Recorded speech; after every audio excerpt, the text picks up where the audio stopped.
These are your evening headlines for February 18th, 2026, right here on BYU-Idaho Radio. Thanks for joining me today. I'm Kimber Pierce.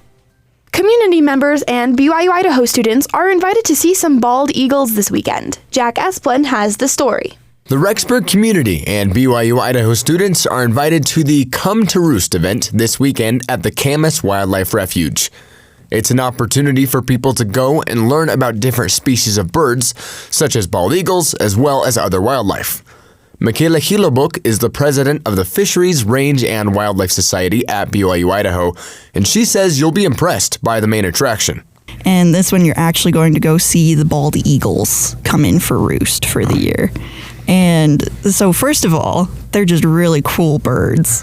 So you just get to go and see dozens of them come in and start finding their nests. Spotting scopes will be set up for birdwatching and will be available and free to use for anyone in attendance.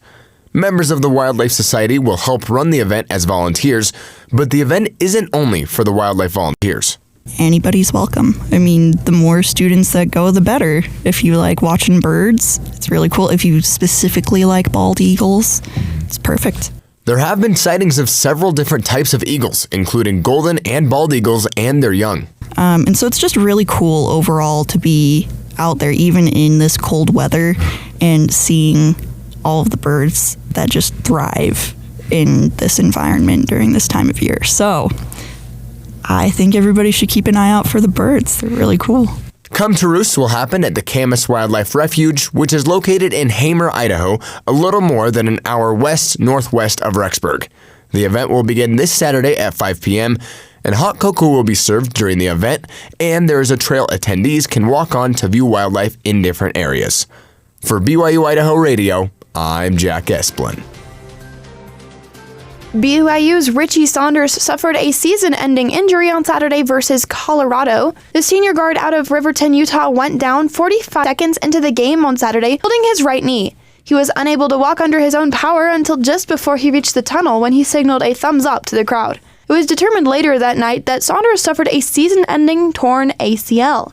BYU went on to win the game in overtime, but losing Saunders puts a huge dent into an already injury-ridden roster. He, in a lot of ways, has been the flag bearer of just the Kevin Young era, so to speak. Just from day one, when he committed to coming back here, and then everything that he did last year and this year. In a lot of ways, just a poster child of everything that we were trying to do here.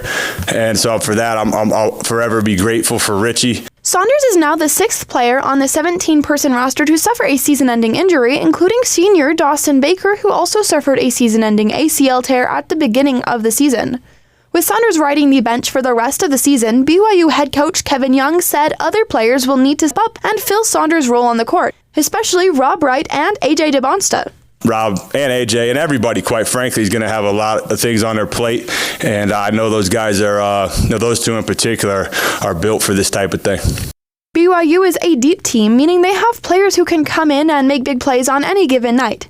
Junior guard Tyler Moose, who started his career at the University of Idaho, stepped up big time against Colorado, knocking down two clutch three-pointers at the end of the second half. Junior guard Kennard Davis has also stepped up for the Cougars. So while others may be saying BYU's March Madness hopes are over, Young says he's excited to see the new look Cougars in action. I'm as energized as I've ever been as a coach, and I'm really taking this challenge head on. And I know a lot of people are writing us off, and I'm kind of relishing in that, and so are our guys. And when you got a group of guys like we do who are good young men, I think that they're going to rely on each other and band together, and I'm excited to see what this iteration of it looks like. The new Cougar lineup will be tested tonight against number 4 University of Arizona in a rematch that Cougar Nation has been waiting to see. Arizona is on a 2-game losing streak and is looking for a bounce-back win at home, and BYU is looking to prove once again that they are a top-tier team. Tip-off is set for 7 p.m. on ESPN. The Church of Jesus Christ of Latter-day Saints has no shortage of complex doctrines, teachings, and history that can feel hard to understand fully. With only a few hours weekly to cover topics in religion classes, BYU-Idaho professor Scott Woodward felt he could not elaborate on intricate topics as much as he would like. We only get 1 hour on the first vision. We get 1 hour on Book of Mormon translation with our students. We get 1 hour on the Book of Abraham. We get 1 hour on race and the priesthood and polygamy and all these challenging topics, which frankly, like a lot of people struggle with.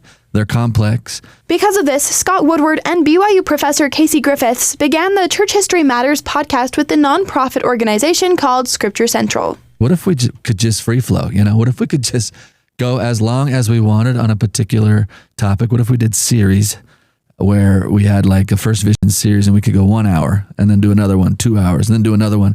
And by the time we were done doing that, we had like 5 hours on the First Vision. The Church History Matters podcast covers a variety of doctrinal and historical church topics and invites experts onto the podcast to clarify what can be delicate subjects. The podcast aims to inform listeners of the history and show the importance of context to avoid misunderstandings. Right, that's why we started the podcast, was because there are misunderstandings.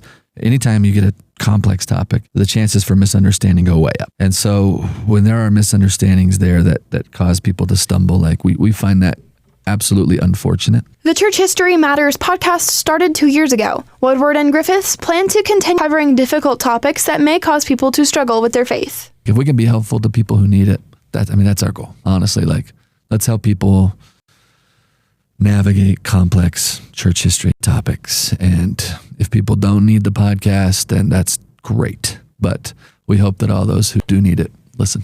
You can listen to the Church History Matters podcast on your favorite podcast app or at scripturecentral.org. You can also listen to our full interview with Woodward on our podcast feed. Just follow BYU-Idaho Radio.